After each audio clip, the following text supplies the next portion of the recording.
Aneka pilihan kaos desain eksklusif, merchandise Fando Clothing. Order sekarang, klik link di deskripsi.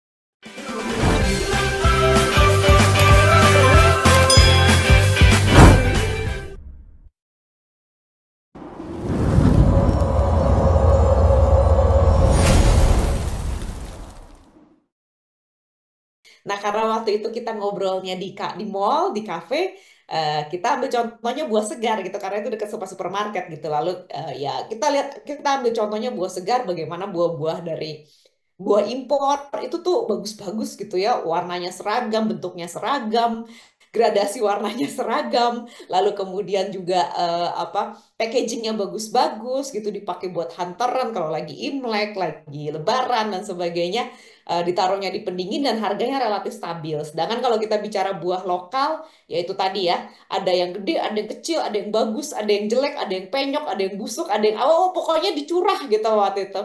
Kenapa kita nggak berusaha waktu itu pertanyaannya, kenapa kita nggak berusaha membawa sesuatu yang banyak di negeri kita, eh, kita sesuaikan standarnya, kita sesuaikan, kita treatment dengan baik, kita kemas dengan baik, lalu kita unjukkan sebagai produk premium di luar negeri gitu.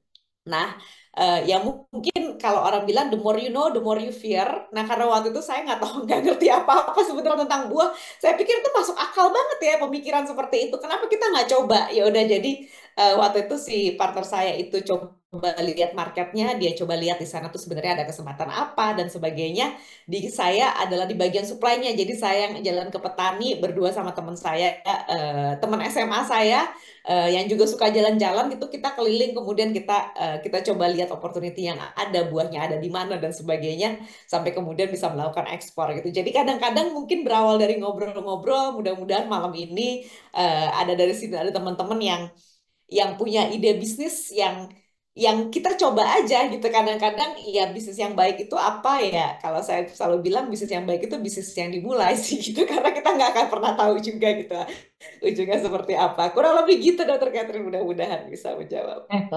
Baik-baik, terima kasih. Ini juga jadi ini ya, apa pengalamannya Mbak Margareta itu juga mungkin juga bisa dicontoh ya oleh kita semua yang ada di sini ya, bahwa memang kita jangan takut untuk mencoba sesuatu, betul kan? Tetapi harus relevan ya.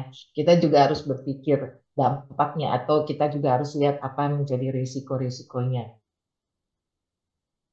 Esmanto juga suka traveling ya, jadi juga benar ya.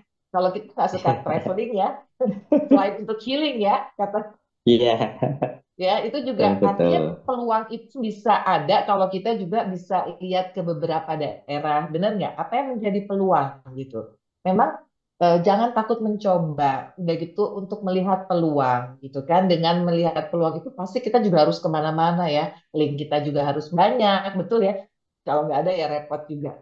Walaupun kadang-kadang di awalnya kayak Mbak Margaret, memang itu mungkin bukan skillnya kita di awal gitu. Tetapi karena kita melihat bahwa itu adalah hal yang opportunity yang baik, ya itu ya dapat kita lakukan. Nah, ini juga ada satu pertanyaan lagi di chat room nih. Eh, ini, apakah ada pembinaan, pengawasan juga bimbingan dari pihak Java Fresh gitu ya, mengenai terkait dari kesiapan petani menghasilkan buah sesuai spek dari para konsumen atau importir di sana. Contohnya mungkin sertifikasi atau QC apa dengan pihak ketiga atau mungkin ada kebijakan-kebijakan dari pemerintah di sana atau pemerintah kita untuk kita bisa ekspor. Ya, silakan dijawab Mbak Margarita. Baik, terima kasih ya, terima kasih Bu Rosi atas pertanyaannya. Memang kami aktif ya untuk bekerja sama dengan petani, karena kalau kami selalu bilang petani itu mitra kami gitu. Jadi bukan bukan kami jual beli dan sebagainya, tapi memang mitra kami, artinya memang sama-sama ada di dalam bisnis ini. Salah satu value yang kita percayai seperti itu. Jadi memang pendampingannya itu dimulai dari awal. Biasanya kami ketika ada satu produk yang misalnya mau kami ekspor atau kami fokuskan, atau daerah baru yang mau kami ajak kerjasama, biasanya memang kita pertama adalah kita memperkenalkan dulu dan kita set dulu nih tujuannya itu seperti apa gitu. Jadi kita tunjukkan, maksudnya kita mau kita mau masuk ke pasar mana sih gitu, dan saingan kita seperti apa sih gitu.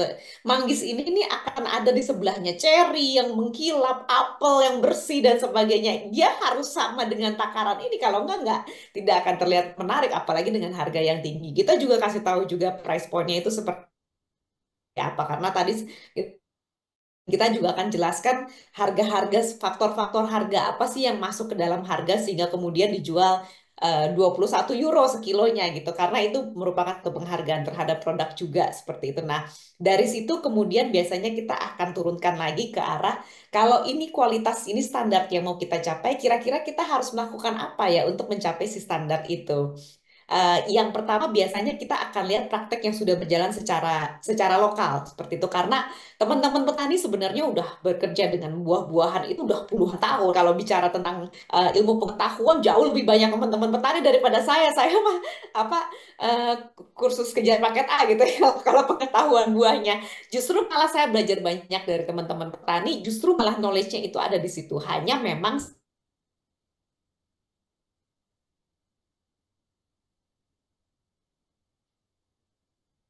Trish ya. Iya, Bu, berhenti. Heeh. Mbak Margareta, Trish ya. Oh, oke, ya lagi keluar dulu. Ya, tinggal kita tunggu sebentar ya. Eh, coba kita ada pertanyaan lagi dari teman-teman nggak? Sebentar. Oh ya Mbak Iya Margarita udah sih. ada. Silakan dilanjut. tiba-tiba. Heeh. Iya, ya apa hanya selama ini mungkin teman-teman petani belum melakukan atau tidak merasa harus melakukan karena nggak tahu juga tujuannya seperti apa, karena toh semua barangnya dibeli dengan harga yang sama seperti itu. Dibeli root kalau kita bilangnya gitu ya, dibeli semuanya tanpa tahu juga apakah nanti barangnya akan berakhir di Kramat Jati atau berakhir di Singapura atau berakhir di Paris dan sebagainya gitu. Jadi itu satu hal yang kemudian dari situ setelah mendapatkan pemahaman biasanya akan muncul ide-ide. Banyak SOP kami yang juga dikontribusikan dari teman-teman petani, itu yang kemudian kita jadikan SOP, kita jadikan kesepakatan. Jadi untuk menghasilkan buah itu harus seperti ini ya, seperti itu. Ditambah kemudian biasanya dari tim R&D kami juga akan memperkenalkan misalnya ada beberapa hal yang bisa dilakukan untuk meningkatkan kualitas atau kemudian juga membantu dari sisi teknik petik dan sebagainya gitu, yang kita masukkan kan jadi SOP yang jadi kesepakatan kita sama-sama seperti itu. Nah, dari situ kemudian secara implementasi di lapangan, kemudian kalau kami selalu menganjurkan untuk petani itu bisa jual super, artinya jual super sudah bisa melakukan grading di lapangan. Jadi jangan semua buahnya dijual dengan harga yang sama, tapi buah yang kualitas ekspor harganya sekian, kualitas market harganya sekian, kualitas yang nanti dijual dibagi-bagi ke tetangga sekian gitu, seperti itu. Jadi sudah ada levelingnya sehingga bisa mendapatkan nilai yang lebih baik dengan kebun yang kecil, lalu juga buat kita jadi insentif untuk bisa meningkatkan produksi kualitas yang baik juga seperti itu. Nah, itu apa beberapa hal yang kami lakukan juga gitu seperti itu. Lalu kemudian kalau nanti ada keperluan sertifikasi dan sebagainya, biasanya pasti akan kami dampingi seperti itu. Tetapi juga butuh komitmen sama-sama karena kan kita mitra nih gitu. Jadi effortnya itu harus dari dua pihak gitu seperti. Nah, dari teman-teman petani juga pasti satu sertifikasi itu kan juga harus ada pendataan. Jadi biasa itu harus diisi sama petaninya sendiri gitu. Kita nggak bisa ngisiin gitu kan seperti itu. Lalu kemudian mengusulkan SOP yang kemudian nanti diuji juga harus datang dari petani. Karena kalau kita bilang, Pak pokoknya SOP-nya nggak mau tahu harus seperti ini. Nah, mungkin petaninya nggak mau melakukan. Atau misalnya kedisiplinan seperti, oh kalau misalnya sudah sepakat bahwa panen itu pakai sarung tangan, ya berarti harus pakai sarung tangan seperti itu. Atau jangan merokok di kebun. Nah, ini biasanya bapak-bapak nih gitu kan. Ada aturannya supaya buah itu tidak terkombinasi, nggak boleh ngerokok. Wah, tapi ngumpet-ngumpet masih ngerokok. Nah, itu yang kemudian jadi temuan ketika sertifikasi. Jadi harus sepakat dua-duanya sama-sama untuk mau meraih si sertifikasi itu seperti itu. Pasti dari kami sendiri ada komitmen pendampingan, tetapi balik lagi ini adalah kerjasama bareng-bareng. Pengembangan QC juga biasanya kita lakukan secara bertahap seperti itu. biasanya kalau ada barang yang belum masuk standar, kita kembalikan lagi. Tujuannya bukan apa, tapi adalah supaya dari teman-teman itu memahami betul kualitas yang dicari, sehingga betul-betul bisa melayani market dengan baik dan tahu apa sih yang diincar itu seperti apa, seperti itu. Jadi eh, ini pekerjaan bareng-bareng lah gitu seperti itu, dan kita senang kok, maksudnya ketika ketika kita bisa interaksi dengan teman-teman petani, teman-teman BUMDes juga, Pak Esmanto, senang sekali kalau misalnya dapat kesempatan. Hanya memang perjuangan ekspor ini nggak bisa kita sendiri. Saya selalu bilang saya nggak bisa ekspor sendiri, saya nggak bisa nanam buah, saya nggak bisa packing gitu. Kita harus bareng-bareng seperti itu, karena ini usaha bareng-bareng. Petaninya harus komitmen melakukan SOP penanaman yang baik, yang packing ya harus packing dengan baik, dengan disiplin, dengan teliti. Kemampuan saya bisa bahasa Inggris gitu, jadi saya bisa jualan ke luar negeri gitu. Jadi kita sama-sama di sini untuk bareng saling bergandengan. Untuk Ya. buah nanas bisa ekspor, Bu? Buah nanas. Nah, buah nanas ada beberapa varietas yang bisa diekspor seperti itu, Pak. Tidak semua jenis itu dicari. Yang saat ini banyak sekali sebenarnya permintaan itu adalah yang varietas MD2, MD2, Pak. Hmm, Nah, itu nggih, nggih. Ada sangat dicari kalau ya permintaannya sangat besar sekali pada saat ini. Jadi mungkin di dipastikan. Kudus ada BUMDes yang mengelola buah nanas, menanam buah Ya. nanas. Kalau Itu misalnya mungkin varietasnya mungkin sesuai, Pak. Mm-mm. oh gitu varietasnya ya. Ya, Nanti dicek. tak sampaikan ke BUMDesnya. Betul, betul, betul. Kalau pisang tuh kayak Cavendish gitu lah, Pak. Kalau ini si varietas nanas itu, nah itu yang Gitu ya. dicari karena terkait sama ketahanannya ketika dikirim dengan kontainer dia tidak mudah busuk, seperti itu, Pak. Ketebalan kulitnya, lalu kemudian standar rasanya sama seperti itu. Jadi nggak ada yang lebih manis daripada yang lain atau lebih asam daripada yang lain. Jadi standar seperti itu, Pak. Mungkin bisa Oh dicek. gitu. Nggih. Ah, Ya Mbak Margareta, jadi aduh kalau kita bicara ini ya nggak habis-habis ya. Kita juga pengen tahu nih sebenarnya like ekspor yang seperti apa gitu ya yang juga importir inginkan di sana dan juga mungkin dari segi keamanannya ya, dari segi kualitasnya juga ya dan juga yang tadi apa ya kalau kita bilang nilai ekonomis ya. Nilai ya, ekonomisnya biar lebih panjang gitu gimana.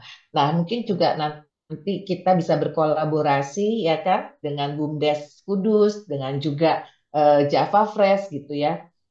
Kita bisa berkolaborasi karena memang setahu saya memang juga dengan adanya forum BUMDes juga itu dapat mengembangkan potensi desa ya seperti tadi yang sudah dikatakan oleh Pak Ali untuk kesejahteraan masyarakat di desa itu dan anggota-anggota dari BUMDes tersebut. Dan juga kita bisa berkolaborasi antara apa ya organisasi seperti Perpina dengan Java Fresh dan BUMDes kita sebagai apa ya fasilitatornya ya karena kita juga ingin pasti dari Perpina yang ada di daerah DPD DPD atau DPRT mereka juga bisa berkolaborasi dengan eh, BUMDes di sana di Kudus ya dan juga bisa bersama-sama mendapatkan pelatihan nih dari Java Fresh gimana nih buah apa sih sebenarnya yang harus ditanam dan seperti apa sih menanamnya sehingga kualitasnya juga bisa menjadi kualitas ekspor ya. Ya memang sih seperti tadi juga saya tahu dari presentasi Margareta dan Pak Ali pendanaan itu penting, teknologi itu penting ya dan itu juga kan kita juga pengen tahu nanti Pak dari Pak Ali nih kalau memang di sana banyak pengusaha-pengusaha desa gimana nih untuk pendanaan yang saat ini bisa apa ya bisa terjadi gitu loh sehingga mereka bisa mensejahterakan ya kan masyarakat di sana. Nah, tetapi sebelumnya juga nih saya mau bertanya sama Pak Ali, saya mau buka lagi nih pertanyaan. Ada Ya, lagi yang mau bertanya? boleh Bu, saya Ntar dulu bertanya. ya. Ya, boleh, Bu. Iya, Boleh? ntar dulu satu-satu dulu yuk. Sekarang Pak Kudori dulu ya, Pak Kudori silakan pertanyaannya. Ya, terima kasih Bu. Selamat malam. Perkenalkan saya Kudori Bu saya di organisasi Kontak Bisnis Hortikultura Indonesia. Kebetulan saya salah satu pengurus di KBHI, yang mana anggota kami itu mulai dari perbenihan, produksi, sampai ekspor untuk produk-produk hortikultura gitu. Nah, saya berharap saya tadi dikasih link sama temen, nggak tahu, tapi saya cari kok nggak masuk malah saya gini. Saya nggak tahu ini grup apa. Saya coba-coba, jadi ternyata ini wanita memimpin Indonesia ya, wanita pemimpin Terus Indonesia, perempuan pemimpin Indonesia ya kalau nggak dan salah ya. Indonesia. Wah, luar biasa. Terus saya lihat juga banyak cabangnya ya di beberapa beberapa Daerah. kabupaten seluruh Ya, daerah, mungkin betul. banyak banget ya. Nah, Iya. ini bisa menjadi suatu kolaborasi. Saya berharap jadi suatu kolaborasi bisa sama organisasi kami juga kita di kontak bisnis hortikultura Indonesia, Bu, khusus membidangin hortikultura, bukan yang Ya. lain gitu. Nah, mudah-mudahan aja tadi saya lihat dari Java Fresh ada gitu ya. Siapa tahu kami bisa bekerja sama. Ya intinya sih mari kita ekspor bersama-sama, mungkin kayak gitu, Bu. Itu aja, makasih dari saya. Selamat malam. Pak Kudori, Pak Kudori, ini karena kita juga sifatnya nggak terlalu formal ya malam ini. Saya Iya, juga berharap semoga yang hadir juga mendapatkan hikmahnya dari acara hari ini. Pak Kudori bisa nanti di chat room bisa nomor kontak yang bisa kami hubungi sehingga kita juga bisa berkolaborasi. Ya kan kita ingin memajukan negara kita. Itu dari Perpina ya. Memang kita ini perempuan-perempuan, nggak ada lakinya. Tapi pembina kita banyak laki-lakinya. Dan kita akan berkolaborasi dengan siapapun iya. yang Jadi ada di saya sini. sudah saya Yang share. mau membuat Indonesia menjadi maju. Iya, ada ya Pak ya. Ya sudah Oke, saya baik. Terima kirim. Jadi kasih, Pak Kudori. Baik, siapa lagi yang mau bertanya? Ya Bu, saya Bu. Ya, Bu Nur. Ya, silakan perkenalkan diri. Ya maaf belum bisa open cam. Saya Nurheni dari BUMDes Simase Kudus Bu. Kebetulan tadi seperti yang sudah disinggung Pak Ali, kami mengelola terkait dengan kebun nanas Nusantara ya. Tapi masih skalanya kebun nanas kami saat ini baru sekitar ada 8 ribuan eh, ini pohon nanas gitu. Dan untuk saat ini itu memang masih sebagai eduwisata dan hasil dari nanas yang eh, di kebun kami itu kami manfaatkan selain kami jual dalam bentuk nanas segar pada waktu ada kunjungan kayak gitu untuk petik buah nanas di tempat, kami juga mengolah nanas tersebut sebagai olahan. Jadi ada ananas kayak gitu, olahan buah nanas itu juga sama ada sakulnas dan lain-lain termasuk sirup nanas itu Bu. Itu bagaimana ya Bu? Kira-kira kalau eh, kita mau menstandarkan, kalau di kebun nanas sendiri itu sebetulnya ada 16 varietas nanas seluruh Nusantara Bu. Dan kebetulan di kebun kami itu sering digunakan untuk rujukan dan laboratorium nanas karena koleksi nanasnya banyak ya. Cuma eh, yang lebih untuk nilai ekonomis itu yang banyak dikembangkan tuh nanas madu dari Subang gitu Bu. Nah, terus kira-kira tuh bagaimana biar kita bisa menstandarkan mutu nanas itu walaupun mungkin kalau untuk skala ekspor sangat jauh ya Bu, masih sangat jauh karena lahan kami masih belum mumpuni, belum skala ribuan hektar atau apa masih itu itu gimana ya Bu untuk memenuhi hal itu? Apakah ada juga uh, bimbingan atau mungkin kemitraan dengan Java Fresh itu atau gimana untuk memajukan BUMDes kami juga? Gitu Bu, terima kasih. Terima kasih Bu Nur atas pertanyaannya. Waktu itu kami pernah juga ada bimbingan ke petani nanas di daerah Pemalang kalau nggak salah gitu ya. Mungkin deketan juga ya sama Kudus ya kurang lebih ya. Maksudnya di daerah Jawa Tengah. Kalau untuk nanas madu memang pada saat ini ekspornya masih terbatas karena secara varietas itu belum terlalu dikenal sama pembeli seperti itu. Lalu kemudian juga karena dia manis banget sebenarnya, justru malah jadi sulit untuk dikirim dengan kontainer laut karena dia jadi lebih mudah rusak seperti itu ya, karena kan dia manis banget, jadi dia kulitnya lebih tipis, lebih kadar air dan kadar gulanya lebih tinggi sehingga umur simpannya lebih pendek seperti itu. Nah, jadi harus dikirim dengan pesawat ya, bersaing harga dengan yang nyampainya pakai kontainer laut seperti itu. Eh, jadi masih sangat memungkinkan sebenarnya, hanya memang harus banyak sabarnya begitu ya. Jadi karena dari kami sendiri biasanya kami kirim misalnya manggis, lalu kita sertakan sampel nanasnya seperti itu, lalu volumenya sedikit-sedikit naik dan sebagainya. Eh, Masih harus banyak edukasi dari masyarakat, itu kalau yang bisa saya ceritakan gitu.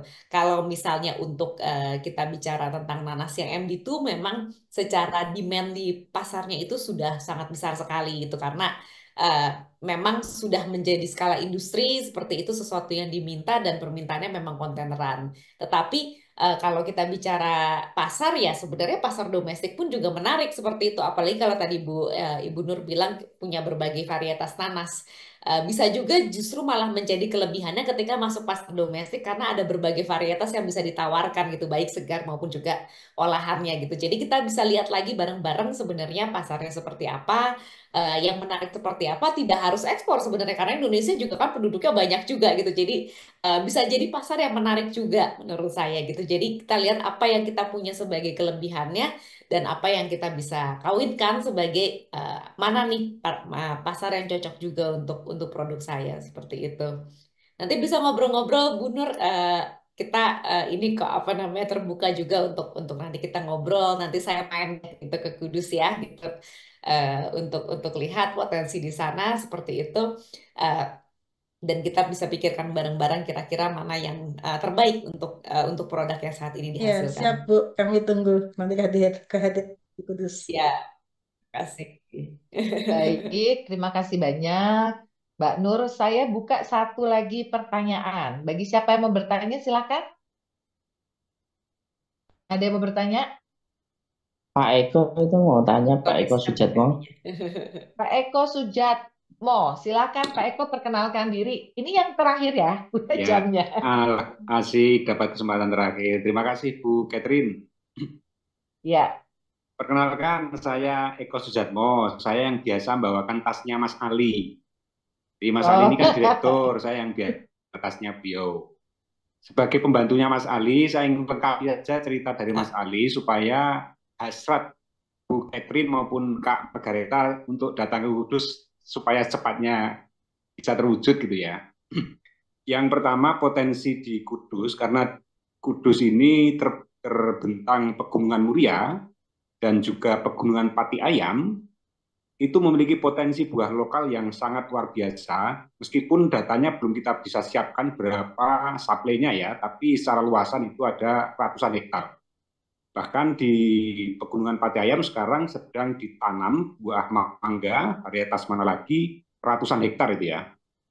Nah, nanti memang kendalanya tadi apa namanya soal musiman tadi ya. Ada setidaknya ada 4 varietas buah lokal yang cukup besar, yakni alpukat. Bahkan nanti Mbak Margareta sama Bu Catherine bolehlah search di Google, itu sudah mendapatkan sertifikasi kekayaan lokal yang buah alpukat, khusus buah alpukat. Nanti bisa search di alpukat Kudus gitu ya, itu sudah mendapatkan sertifikasi kekayaan lokal gitu ya, intelektual lokal gitu. Nah, itu yang alpukat. Kemudian ada juga jeruk panelo. Ya, jeruk panelo atau jeruk Bali gitu ya, yang gede-gede itu. Yang ketiga juga ada buah jambu air atau buah citra. Itu 3 potensi itu yang secara panen mungkin tidak bersamaan, tapi potensinya sangat luar biasa dan besar. Tapi kami juga belum bisa menyajikan datanya berapa luasan lahan dan juga potensi apa namanya tonasenya ya gitu. Tapi di samping itu juga potensi yang tidak kalah luar biasa, kopi, kemudian juga ada empon-empon, kencur, kemudian lengkuas sangat luar biasa. Maka nanti kalau bisa cepatnya Margareta atau Catherine bisa main ke Kudus, kita survei, mungkin kita bisa cari data berapa potensi untuk bisa kita kolaborasikan. Nah, nanti posisi bisnis di BUMDes sebagai posisi bisnisnya di distributor, karena produksi kan sudah ada gitu ya. Nanti di bagian distribusi yang untuk menghubungkan antara petani dengan pengekspor. Kalau mungkin BUMDes belum bisa ekspor langsung, tapi dia dalam praktik nitip lah gitu, mana produk Kudus bisa numpang gitu ya. Tapi yang kita kalau penting juga nanti butuh asistensi karena soal sertifikasi, kemudian kualitas dan seterusnya perlu kita kita mainkan. Terima kasih, Pak Turun.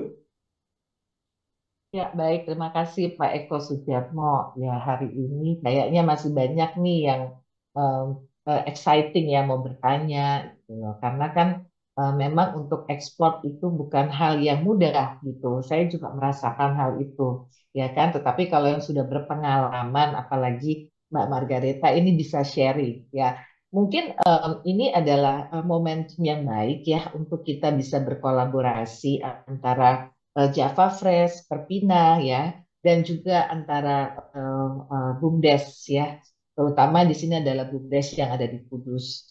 Ya, semua adalah mencari peluang. Dan juga tadi saya dengar dari Mbak Margareta bahwa salah satu komoditas buah yang juga mungkin eksotik yaitu salak ya tadi ya. Nah, ini juga mungkin perlu campur tangannya pemerintah gitu. Nah, mungkin dalam hal ini juga perlu diketahui bahwa Perpina kita adalah organisasi masyarakat yang kita juga akan mendengarkan ya seperti hari ini ya presentasi-presentasi dan juga mendengarkan dari beberapa teman-teman yang ada mengikuti acara webinar untuk kita sama-sama yuk kita ke pemerintah yuk apa nih yang menjadi persoalan gitu supaya kita sama-sama bisa membuat usaha ya usaha kita bisa lebih maju lagi yang ada di desa maupun yang ada di kota dan kita juga bukan hanya itu mendapatkan ilmu yang banyak karena perlu diketahui juga Mbak Margareta, Pak Eko bahwa kita punya program dari Perpina itu memang yang pertama itu adalah menciptakan perempuan entrepreneur. Entrepreneur itu kan banyak ya. Jadi sebenarnya semua orang Indonesia itu juga saat ini harus menjadi entrepreneur atau berjiwa entrepreneur. Kalau memang dia posisinya pegawai gitu ya. Jadi yang memang kita juga bisa bersaing di dunia internasional dalam membangun bangsa dan negara. Itu juga perlu kita ingat ya. Bukan hanya untuk membangun diri sendiri gitu. Tapi kita membangun masyarakat Indonesia yang lebih baik. Nah, seperti itu. Terima kasih banyak Mbak Margareta. Terima kasih banyak Kak Ali untuk kesempatan presentasi. Mungkin Sama-sama. nextnya kita akan bikin gitu ya, seperti bisnis matching secara Zoom juga gitu, lebih enak kayaknya. Jadi artinya setelah acara ini kita akan progres. Setuju ya Mbak Margareta ya? Nah, bagi teman-teman yang ingin order kaos, silahkan bisa order di marketplace Shopee, Tokopedia maupun Lazada. Caranya tinggal ketik Muhammad Irfando. Tentunya banyak pilihan kaos keren yang bisa teman-teman pakai, yang cocok buat nongkrong, hangout ataupun gaya sehari-hari ya. Dan tentunya nyaman dipakai, tahan lama dengan desain yang unik, eksklusif, bahan premium dan kualitas terbaik ya. Nah, tentunya dengan banyak pilihan kaos keren, silahkan teman-teman bisa order satuan boleh, lusinan boleh, apalagi borongan silahkan. Nah, untuk kaos lengan pendek silahkan teman-teman bisa klik di Shopee, Tokopedia, Lazada, ketik saja Muhammad Irfando. Nah, untuk kaos lengan panjang juga tersedia di marketplace Shopee, Tokopedia, Lazada. Cuman ketiknya Fando Official Shop. Jadi teman-teman sama bisa pilih untuk kaos lengan panjangnya dengan kaos keren, dengan desain-desain yang keren, eksklusif, dengan bahan premium. Nah, ada banyak pilihan, silahkan teman-teman bisa order satuan, lusinan ataupun borongan, silahkan ya. Tentunya tersedia ribuan produk, silahkan teman-teman bisa cek satu persatu. Nah, silahkan bagi yang ingin order bisa ketik di Shopee, Tokopedia, Lazada, ketik Fando Official Shop.